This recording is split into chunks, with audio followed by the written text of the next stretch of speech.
mean, the Republicans at this point don't have, they've got a lot of ledgers and spreadsheets, but they have not connected the dots. They've connected the dots, the Department of Justice did on Hunter, but they have not shown where Joe Biden, did anything illegally.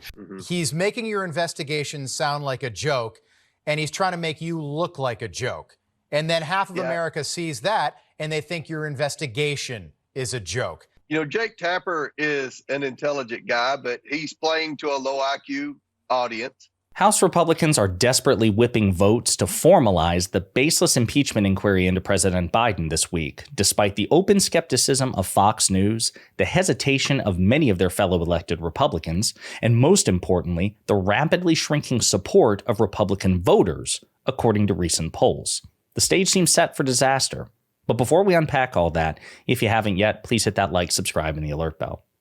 All right, folks, so we're going to have several clips to play here, starting with this most recent one. Again, Fox News, which is openly sympathetic to the Republican Party, desperately hates Joe Biden and the Democrats. Even they say, Republicans, after a year, you still have not produced the goods. Absolutely. If they have the stuff. The Republicans at this point don't have, they've got a lot of ledgers and spreadsheets, but they have not connected the dots. They've connected the dots, the Department of Justice did on Hunter, but they have not shown where Joe Biden, did anything illegally.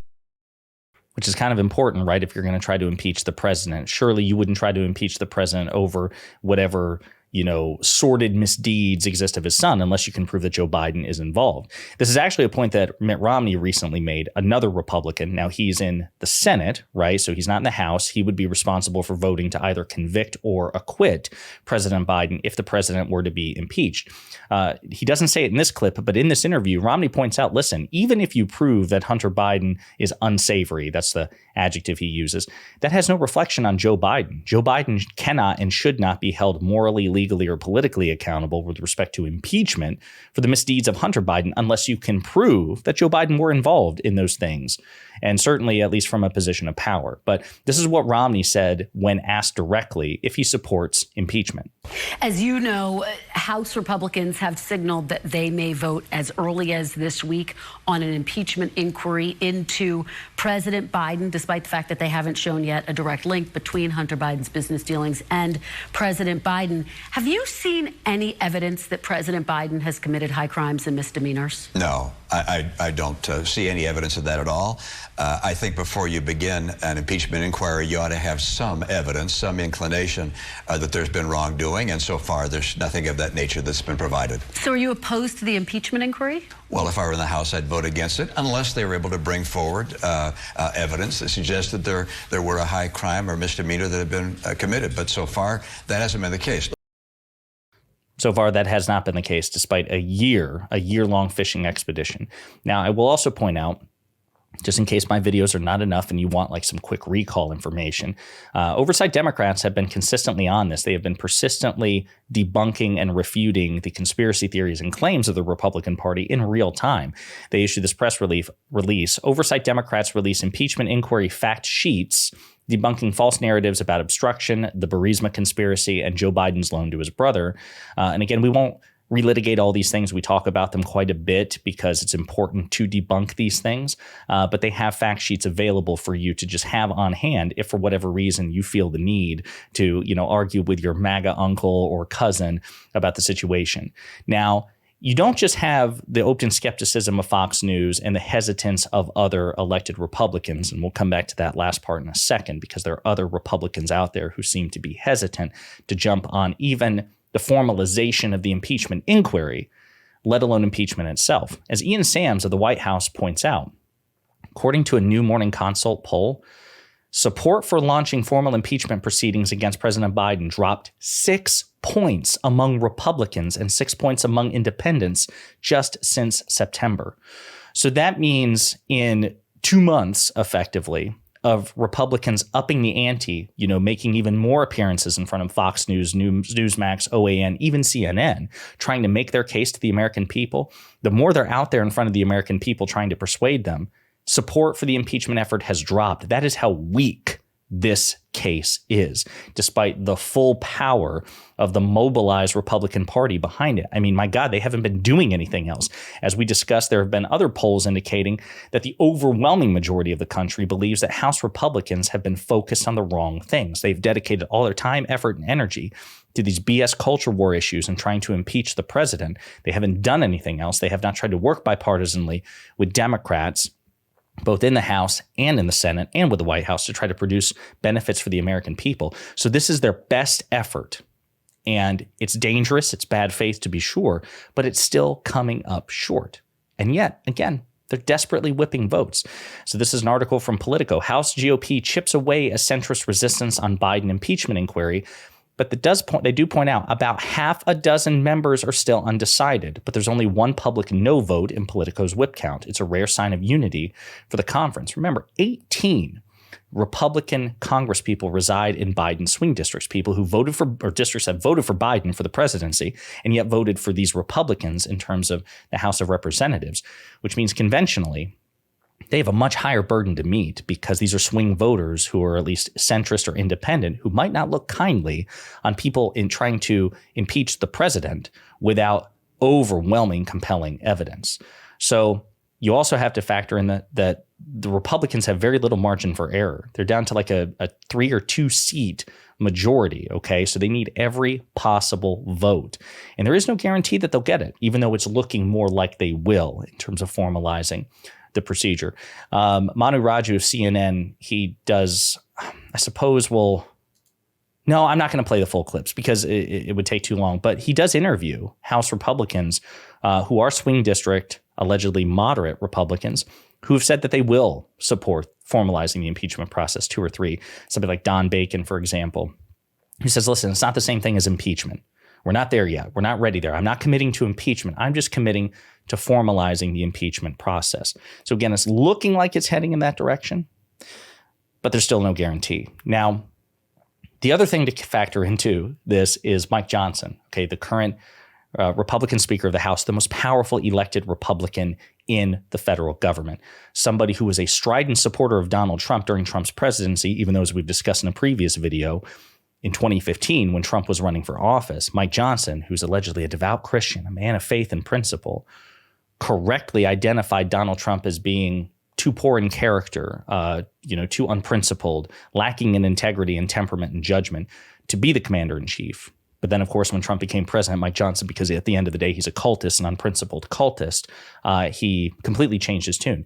This is what Mike Johnson had to say when Democrats tried to impeach Donald Trump when Trump was president. Listen very carefully. Democrats in the House who have decided they loathe President Trump. They dislike him so much that they are willing to just run roughshod over the Constitution and completely disregard the Pandora's box that they're opening with this. And that's not how our system works. If you don't like the president, he goes on the ballot again after 4 years. We have an election in 11 months. Let the people decide this. Mm-hmm. Democrats in the House cannot get in the middle of the people's will. They want to erase and nullify the votes of 63 million Americans who voted to make Donald J. Trump the president. That's not how a republic operates. So when Democrats try to impeach a Republican, you're running roughshod over the Constitution. That's bad. You shouldn't do that.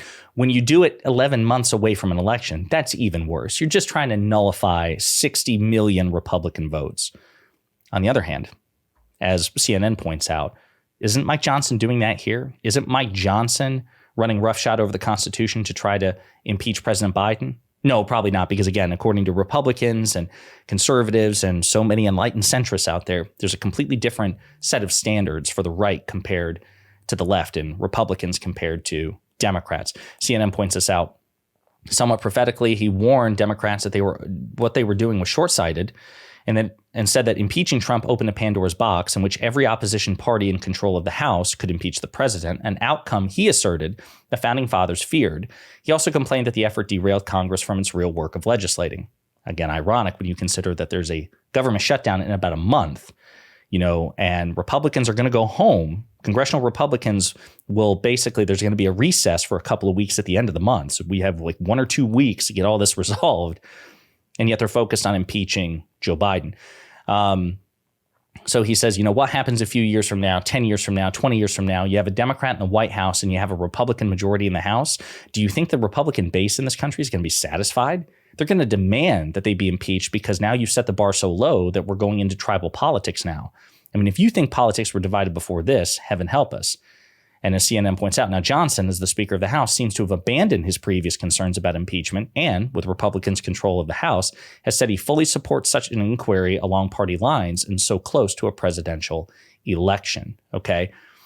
Now, of course, they tried to spin it. The Speaker's commentary on the House Democratic impeachment effort was true then, is true now. The 2019 impeachment of President Trump remains infamous for using the thinnest evidentiary record. Today, the House is taking decidedly a different approach. They'll depose witnesses, gather evidence, establish a record, and only present articles if the evidentiary record supports such action. And yet again, after a year, they have failed to produce the goods. So just stunning but predictable, I suppose. Stunning in the sense that it just continues to escalate, but predictable in the sense that that's all the Republican Party does. Now, I want to play two more clips as they relate to impeachment. We talked about in a previous video how James Comer, who's the Grand Inquisitor in this witch hunt, he was embarrassed. He was humiliated in a brutal interview with CNN's Jake Tapper. So somebody on Newsmax asked Comer about that. And listen to what Comer had to say. He's making your investigation sound like a joke, and he's trying to make you look like a joke. And then half of America sees that and they think your investigation is a joke. How do you work around that? How do you work through that? Well, that's the first time I went on CNN in 3 months. We thought we would give it a try. Jake Tapper is an intelligent guy, but he's playing to a low IQ audience. He's playing to a low IQ audience. So what's funny about that is the Newsmax host even says, half the country is seeing that interview. And James Comer, an elected Republican congressperson, says, well, that audience is low IQ. Half the country is low IQ. The half that disagrees with him is low IQ. Democrats are low IQ. Liberals are low IQ. Progressives are low IQ, says James Comer.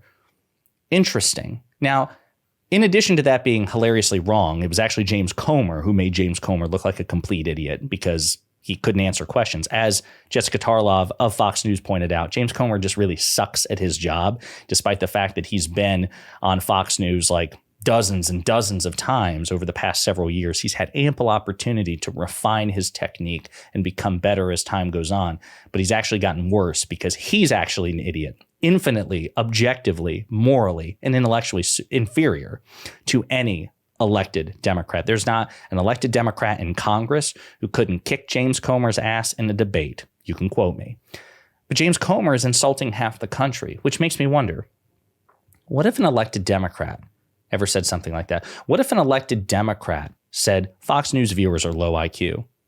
There's ample evidence to suggest that. I'm not an elected Democrat. I can say mean things about the other side.